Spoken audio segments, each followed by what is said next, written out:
Hey guys, so I just caught the first showing of Frozen Empire in my town, and I figured I'd do a little quick mini review. I'm actually sitting here in between showings. I bought back-to-back tickets. So, yeah, I got a few minutes to spare. I figured I'd give my initial thoughts. I'm not going to go too heavily into it right now, especially, time permitting. But initial thoughts, I really liked it. I, I I honestly liked it more than my first showing of Afterlife. There was especially a lot more people in the theater, but that's neither here nor there. Um, there will be a couple minor spoilers. Like I said, I'll get more into it later on. Once I get home, I'll record my full thoughts. There was at least one kind of secret plot point that wasn't revealed in the trailer, so that was pretty cool. A couple interesting things there were some scenes in the trailer that weren't in the movie, cut scenes, alternate scenes, like for instance, when they're in the office with Mayor Peck. They didn't include the whole, overruled sustain thing when he says the Ghostbusters are finished, which he actually doesn't even say the Ghostbusters are finished then. So it was kind of like an alternate take, or it was a cut take. Maybe it was an extended part. Maybe they figured it would be redundant with what he says later in the film. Anyways, and then the iconic scene of them in the trailer standing on top of the firehouse with all those parkas that everybody was so hyped about. It's not in the movie. I don't understand why. I was waiting for that part, but it's not in the movie, surprisingly. Don't know why they decided to cut it. Like, it's had so many people hyped for that parka. Granted, you do see the parka. You do see it. It's just, there's not that lineup on top of the firehouse like we thought there was going to be. So that was kind of sad, but it's more of a nitpick in the grand scheme of things. I keep shaking this around. As you can see, I got my Slammer popcorn bucket, which this thing's going to be fun to clean out. Cinemark, of course.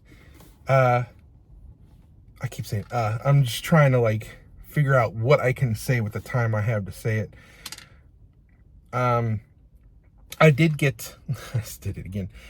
I did get two of these though. I got one for the specific purpose of using today, and I got one to keep in the bag, not to resell, just to keep clean in package in my room. Then once I get him cleaned up, this one will actually go with my Ghostbusters display of things. What else can I say right off the top of my head? The jokes landed pretty good. Not only did I laugh, but it just kind of made me feel warm in the heart almost to hear the audience laughing along with the jokes, whether they were small or big, whether it was the new characters or the old characters. There was there was a lot of character development. We get to see how the Spanglers have progressed not only as Ghostbusters, but as a family since Afterlife, in the involvement of Gary Gruberson. And a lot of people might harp on that, I don't know, but I really liked it, especially how it evolved through the film itself. What else can I say? The new equipment's great. There was a cool upgrade, even more so in one of the packs. I was actually going to 3D print, which that's still another video I have yet to make. I was going to 3D print the Garaka orb before coming in today, but the two models I saw just didn't seem to quite nail, the look. I know those artists put a lot of hard work into it, but now that we have the full movie and there's a lot more visual things to go off of, I think there'll be some more improved models coming later on. Plus, I didn't get to film it in time anyways. Garaka himself was really cool. Seeing all the details of that character on the big screen and learning his story. He does have a story, was pretty cool. The effects were awesome. I want to say that it felt more adult while still remaining kid-friendly. It was definitely a big step up from Afterlife in that sense. There were definitely some uh, language and graphical maturities that they put into this film.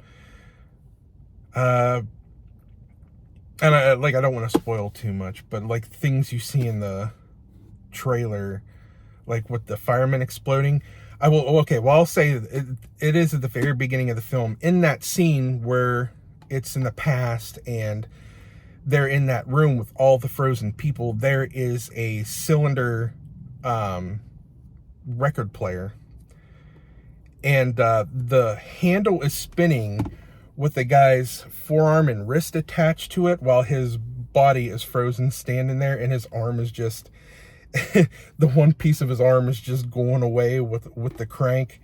I thought that was pretty funny. Kind of dark funny, but it was good. I mean, what can I say? All the acting was on point. We didn't get as much as this guy as I would have liked to, but you know, seeing him in it was still fun. And I'm not going to give away the end thing. It was just kind of funny. But there are a couple more tidbits with Slimer in it that we didn't see in the trailer. Speaking of which, though, that is another scene that was cut. Trevor with the proton pack in the firehouse, where he's using it, and we assume that he's using it on Slimer. Not in the film. I'm expecting there to be a lot of deleted and extended scenes on the Blu-ray release. But, I mean, that's to be expected. But the parka, man, the parkas. We didn't get to line up with the parkas. Oh, well. I definitely liked it more than Afterlife, and I loved Afterlife. Naturally, after seeing the movie, and it just ended 30 minutes ago, I'm still processing a lot of things. But like I said, I liked it. The evolution of the characters, the introduction of the new characters, the plot elements that were kept a surprise. It really not only expanded, you know, the character base within the Ghostbusters world, it expanded a lot on the lore and the possibilities. And I really liked that. There was, again, what do I say now? What do I say now and leave for later? There's an interesting development between Winston and Ray.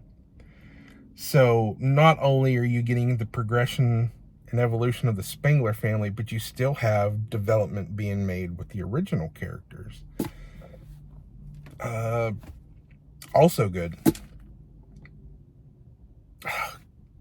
The new ghosts, besides just Garaka, Pukey, which I have made a 3D print of. I'm glad I made one of him. He's just a funny little spud. Possessor, which we never see the full form of, really, is also a pretty interesting ghost. What else? What? Lucky. Lucky might be one of my nitpicks. Not because of the character. She did great as Lucky again. Her and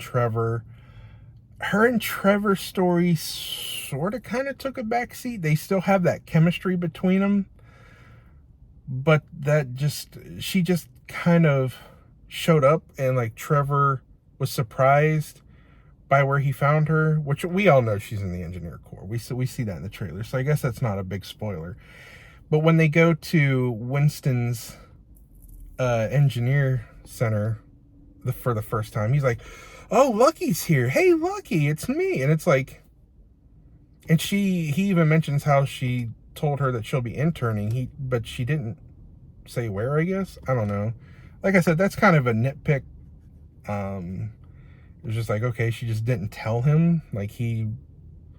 Why? Anyways, again, that's a nitpick. Anything negative I really have is just a nitpick. I can't think of anything major or big or even slightly significant I didn't like about it. Maybe just, no, that's a nitpick. Overall, I really liked it. I really, really liked it. Like I said, I liked it on my first, more than my first showing of Afterlife. Of course, Afterlife was the first film we got after 30 some years, so it was kind of a really different turn. But like I said, then we get more of a progression in here. We get more of the action, and we get more of the character development on top of that. And it was just really good. They did a really good job with it. And finally, we confirmed that, Ghostbusters 2 is canon in the universe. I mean, not that I doubted it. We already had the Gaugometer, however Egon pronounced it in the movie, Gaugometer.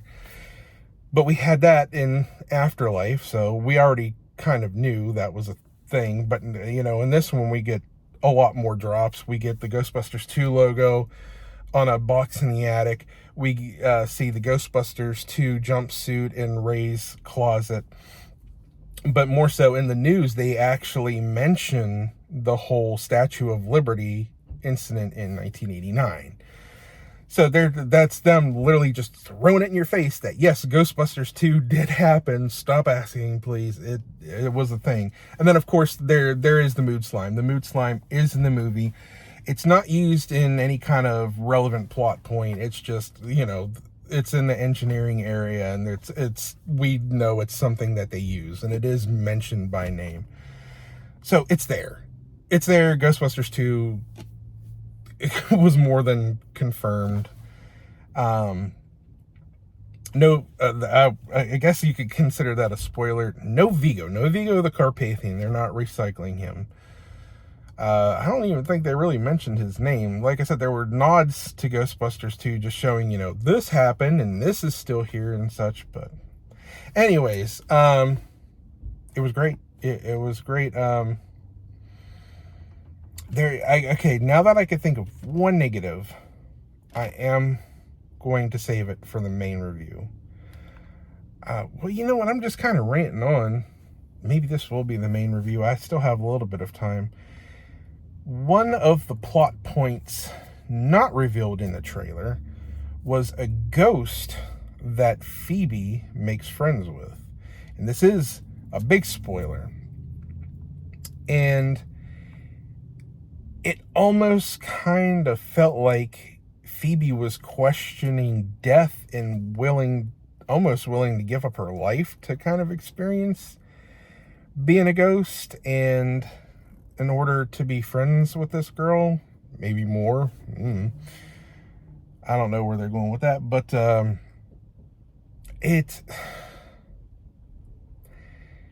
then there's a twist of deception where it turns out this ghost that she makes friends with cannot figure out why she hasn't passed on to the other side. She doesn't know what to do, so she strikes a deal with Guraka in order to pass on. If she gets him into the firehouse and gets his army of ghosts, then he will help her cross over to the other side. And that was just kind of I felt like it didn't really add anything. I felt like Guraka could have just done everything by himself, that the movie wouldn't have really missed anything by taking that out. I mean, it kind of would have. There's a whole part where Phoebe feels like she's being left out and this is the person she can turn to. But I don't know. It just didn't feel extremely important that ghost character was in there. But was it also a huge problem? No, it wasn't. It just kind of felt like they could have used the time more for something else, I guess. And again, I can't really consider it significant. A significant problem. It's something that maybe I wouldn't have included or have redone, but in the grand scheme of things, when I came walking out of that theater, I wasn't sitting there like, oh man, that movie was just ruined by that plot point. Why did they put her in there? And it just kind of dragged the whole thing down. It didn't. I pretty much forgot it existed when I first walked out of that theater because everything else that went on was just so great. So, all right, I'm going to go ahead and wrap this up. I talked pretty much mostly about what I wanted to talk about, so I guess you can consider this the main review. But do I recommend it? Yes. Do I think it lived up to the hype? Yes. Sorry about all those Red Parka fans that poured all that money into it and then it didn't get included in the final movie. Again, weird. It's like the third time I mentioned it. I know I don't have the Red Parka myself, but it was such a huge thing when that trailer dropped. Anyways, I'm about to go see it again. If I have any more thoughts after this, I'll go ahead and talk about them after I get home and upload it. I do still have another video planned that I really want to make. I'm just trying to get the filament to finish some things. I made some upgrades to my Spirit Halloween Proton Pack. I printed some updated Cyclotron covers. I have to permanently fix in my Proton Wand rack, which I designed myself, and I'm super proud of that. Another reason why I want to show that off in the 3D video. In that video, I have a couple prints of Slimer I made, Pukey, Terror Dogs. What can I say? Of course, the first things I were going to print out on my printer were Ghostbusters related. But the thing is, with the Cyclotron, I have to redo it because there was a layer shift on the top of the Cyclotron, and I have to buy the filament to reprint. So that video will come at a later date, maybe especially after I paint a couple things. But back to the main subject at hand, closing thoughts. I really liked it. I think everybody should give it a chance. Don't listen to what the critics say. I don't know what's ever going on with them. They just make me roll my eyes, and this movie's for the fans, and it delivers. It 100% delivers, in my opinion. Still great with the old, great with the new, great with the new. Because, you know, we have after the new people presented in Afterlife and now in this. It's good. It's good. I really liked it. I wasn't let down one bit. And I was throwing it around whether I was going to see it again right after, but as soon as it ended, I sat there and just, yep, it's time to purchase the second ticket, and then I'll just go right back in. But it was really good, y'all. I hope if you see it, you enjoy it just as much as I did, and I'm going to again. If you did see it, leave your thoughts below. If you have any questions about it, any concerns before going in, let me address them. I think it's totally worth it. It's great. So, until next time, I'll catch you guys later.